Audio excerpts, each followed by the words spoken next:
Assalamualaikum warahmatullahi wabarakatuh. Saya sedang bersama dengan senior saya, kakak kelas saya di Mesir, Al-Mukarram, Ustadz Dr. Damanhur Abbas. Nikmati kajian-kajian tausiah beliau yang bergizi, berkualitas di channel Ustadz Damanhur Abbas. Jangan lupa tonton, subscribe, like, share, and comment. Assalamualaikum warahmatullahi wabarakatuh.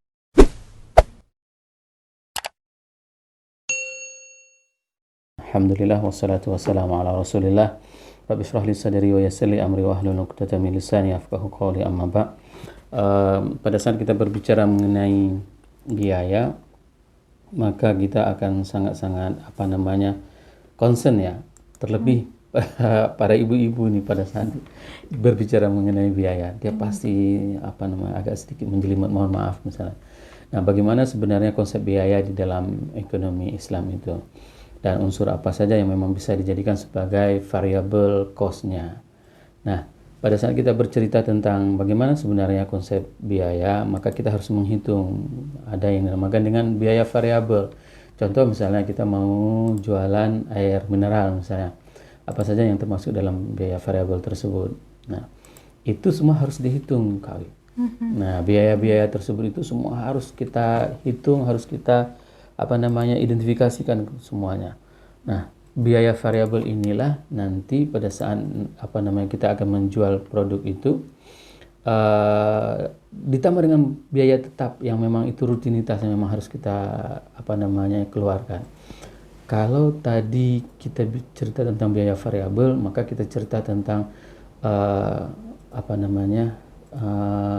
sumber daya airnya, misalnya dari mana, misalnya bagaimana, terus packagingnya. Nah, sedangkan biaya tetap ini kan ya mau nggak mau kan dia tetap sekali, cuman dia harganya dia tidak dimulai dari titik nol kalau dalam ekonomi mikro itu. Kalau biaya variabel semuanya dimulai dari titik nol melengkung sampai berapapun banyak kita akan produksi, maka disitulah akan timbul biayanya. Tapi kalau misalnya biaya variabel, biaya tetap fix cost itu, dia satu dimulainya dari titik tertentu. Misalnya kita beli mesin air, nah maka berapa biayanya? Dia tidak akan pernah berubah. Nah, ini kan cerita semuanya secara teori. Nah, sekarang pertanyaannya, kalau seandainya kita produksi air, katakanlah misalnya air mineral ini, ya kan, cost kita itu 2.000. Kami mau jual berapa? Cost kita 2.000 itu udah semua all in. Nah, kami mau jual berapa? 4.000. 4.000. Kalau saya jual 2.100, kira-kira ada nggak yang beli sama kami? Habis saya, Ustadz. Habis. Iya. Kenapa? Karena memang orang yang sesat, yang mau beli sama kita karena terlalu mahal. Iya kan? Begitu kita menjualnya 4.000, hanya orang sesat yang akan beli sama kita. Wah, saya sesat dong, Ustadz. Maksudnya orang yang sesat, begitu. Sesat di jalan, nggak ada tempat lain, dan dia harus membelinya. Tapi tidak mau ya. Tentu tidak mau. Tapi kalau misalnya saya menjualnya 2.100, ya kan, itu pasti orang akan berbondong-bondong untuk membelinya. Nah, itu dia. Dicari pun di mana tempatnya. Dimanapun, kapanpun itu akan dicari. Nah, sekarang menjadi pertanyaan, kita mau jual murah, tapi sudah ada keuntungan, atau mau jual mahal, keuntungannya bisa jadi setahun sekali. Nah, itu yang memang menjadi prinsip kita pada saat kita katakanlah berdagang, bertransaksi, berbisnis. Apa motivasi kita? Itu yang paling terpenting. Kalau motivasi kita hanya sekedar making money, kata orang, hanya cari duit, selesai.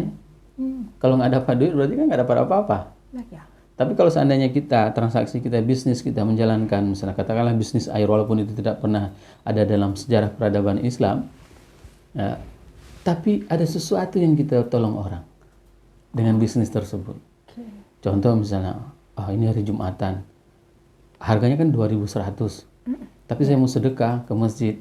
Masjid ini 10 kotak, masjid ini 10 kotak, masjid ini 10 kotak. Sehingga orang pas Jumatan kehausan bisa minum. Itu nilai sebenarnya, berbicara tentang cost, tentang biaya, itu sebenarnya tidak ada di pandangan manusia. Hitungan matematik boleh-boleh saja. Agar apa? Agar kita mempunyai estimasi, prediksi, kalkulasi, si terasi misalnya. Tapi yang paling terpenting itu apa manfaatnya? Nah, apa manfaatnya bagi kita pada saat kita melakukan transaksi-transaksi? Apakah salah kalau seandainya kita menghitung-hitung? Tidak. Nah, kita juga harus menghitung-hitung. Jangan sampai bisnis kita itu nanti kerugian. Oke. Maka kita harus mempunyai sebuah perhitungan. Tapi perhitungan matematika penduduk bumi itu bukan segalanya. Bukan sekalian. Nah, tapi perhitungan matematika penduduk langit lah yang paling sebenarnya. Dalam arti kata kita berdagang dengan Allah begitu. Harus. Nah, harus seperti itu. Kalau nggak berdagang dengan Allah, maka itulah perdagangan yang paling merugi. Oke. Nah, itu dia. Tapi bukannya dalam hal berbisnis pasti akan mencari keuntungan, Ustaz? Harus. Ya. Nah, keuntungan tersebut, Ya. apakah kita akan menikmati sendiri Benar. atau kita akan mendistribusikannya? Nanti kita akan bahas pas distribusi pembahasannya. Baik, Ustaz. Ya. Ya, kalau kita lihat memang sekarang teori tentang ya katakanlah Ustadz dengan konsep ya harga yang paling murah pasti menjadi incaran ibu-ibu seperti kata Ustadz tadi. Ya, benar. Tapi di mana sisi kita harus memperhatikan memang ya untung ruginya Ustadz. Tapi kebanyakan ini dan sudah menjadi rahasia umum orang semua akan berbondong-bondong mencari keuntungan yang besar, tidak akan mau mencari keuntungan yang kecil ya Ustadz. Ya, inilah fungsi RRI menyampaikan berdakwah untuk apa? Untuk berubah mindset orang. Okay. Jadi selama ini kita mulai dari kecil sudah ditanam Kak Wi. Ya, modal sekecil-kecilnya, keuntungan sebesar-besarnya. Ya. Dan itu sudah terkontaminasi. Kalau kita belah kepala orang, ya otak orang kita, itu semua teori itu sudah dipakai. Sudah masuk ya? Sudah masuk. Terdoktrin ya? Terdoktrin. Dan itu memang sudah harga mati. Nah, di mana juga peluang untuk menambah literasi ya melalui RRI ini. Agar apa? Agar mereka semuanya mengetahui, oh ternyata dalam Islam bukan hanya tok. Nah, kata orang Aceh, tok mencari laba. Tapi ada sisi-sisi yang memang itu harus kita ikuti apa yang diperintahkan oleh Allah dan Rasul kita. Contoh misalnya, pada saat terjadi Madinah kelangkaan salah satu komoditas. Salah satu komoditas di pasar Rasul, nanti kita akan bahas tentang cerita pasar. Pada saat itu tidak ada stok, sehingga harga melambung tinggi. Para sahabat semuanya datang ke Rasul menanyakan, wahai Rasul, tetapkanlah harga kepada kami. Apa yang dijawab oleh Rasulullah? Ini sangat menarik dan teori ini menjadi sebuah teori yang memang tidak bisa dijelaskan secara logika manusia, secara rasional.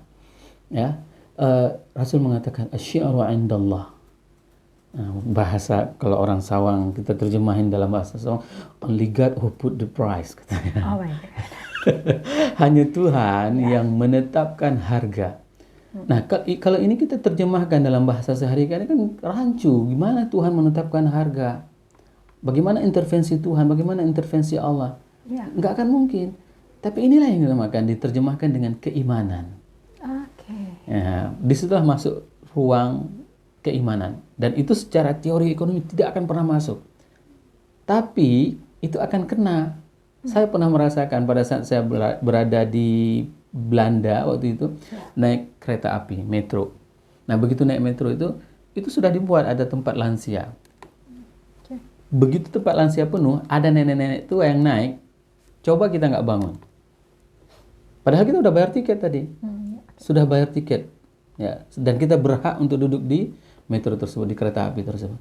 Tapi begitu datang orang tua yang lansia, apakah kita pura-pura tertidur? Atau kita akan langsung terbangun? Secara teori ekonomi itu nggak bisa dijelaskan. Kenapa kamu harus bangun? Ya, itulah yang dinamakan dengan keimanan tadi. Empati ya. Empati tadi. Maka orang Islam, itu setiap kegiatan, aktivitas yang dia lakukan apabila dia tujukan kepada Allah, maka dia berpahala. Itulah hebatnya kita. Tidak ada yang sia-sia. Walaupun kita telah beli tiket, kita bangun kehilangan kursi, tapi kita mendapatkan balasan dari Allah. Begitu juga dengan para sahabat. Begitu dia meminta kepada Rasul untuk menetapkan harga, maka Rasul mengatakan asy-syi'ru 'indallah. Hanya Allah yang bisa menetapkan harga, yaitu keimanan. Begitu orang butuh, misalnya katakanlah misalnya mau lebaran kami membuat kue, telur nggak ada, sedangkan saya sebagai distributor telur di Luxmai, maka apa yang saya lakukan? Semua ibu-ibu yang membuat kue beli telur sama saya kasih harga setengah. Dari mana bisa seperti itu? Karena sudah mendengarkan tausiah di RRI. Jadi konsepnya tidak apa-apa, yang penting sedekahnya ya. Itu yang harus dihitung. Oke. Apa namanya? Bukan kerugian ya. Harga yang kita turunkan sehingga kita menghilangkan pendapatan laba, maka itulah yang dinamakan dengan investasi akhirat kita.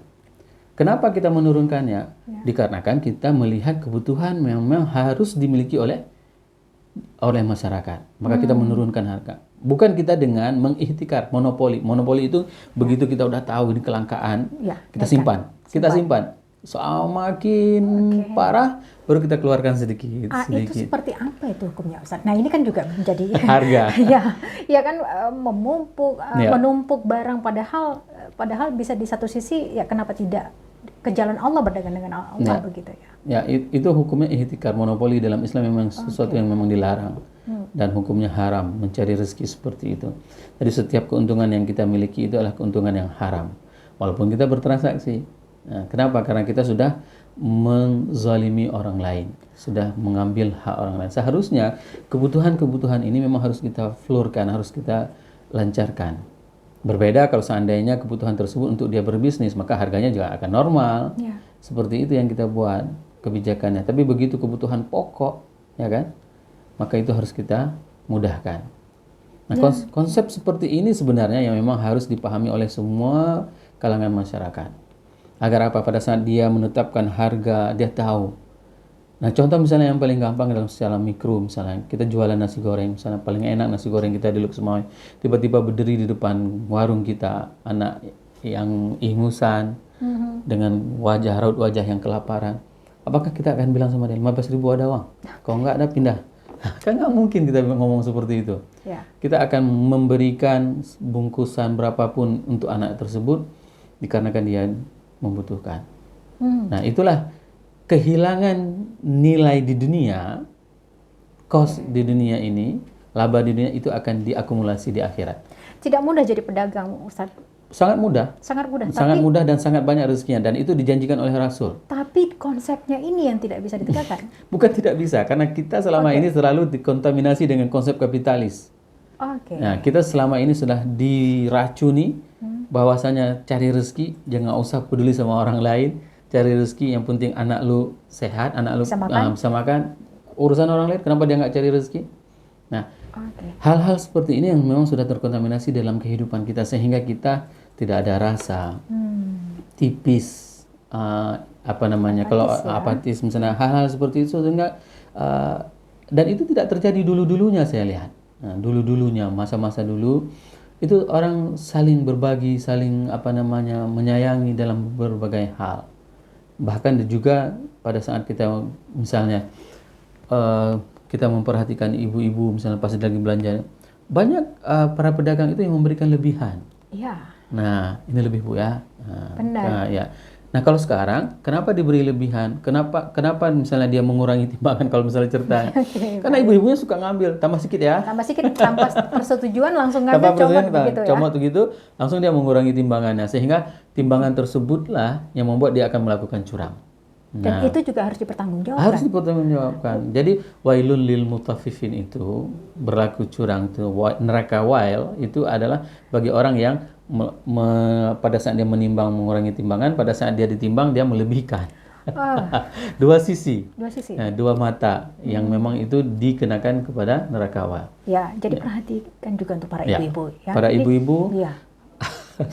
Untuk tidak comot. Tidak comot ya. Apalagi merasa buah yang sebelum izin ya, Ustaz. Iya, betul. Ini juga harus ya. Tapi itu paling sering kalau seandainya orang-orang pergi haji, pergi umroh, ya kan, datang ke kebun kurma, dia nggak beli kurmanya. Rasa. Halal katanya. Dia putar semua itu. Untung aja nggak bawa plastik. Kalau bawa plastik bisa 1 kilo juga dia halalnya. Sembari 1 harian perjalanan ya Ustaz? Iya. Jadi dalam arti kata segala sesuatu itu harus izin daripada pedagangnya harus. Sehingga ini tidak akan merusak harga. Nah, yang membuat merusak harga tadi karena kita kepingin lebih dan si penjual juga tidak kepingin kekurangan. Itu dia. Baik. Dan sayang sekali Ustaz, waktu kita cukup sempit. Silakan terakhir Ustaz. Karena kita sedang berada di musim panas. Makanya siangnya terlalu pendek. Baik, harga itu merupakan ketetapan dari Allah, maka semakin tebal keimanan kita, maka semakin bagus penetapan harga, yang kita terapkan kepada konsumen kita. Subhanakallahumma bihamdik asyhadu an la ilaha illa anta astaghfiruka wa atubu ilaik. Wassalamualaikum warahmatullahi wabarakatuh.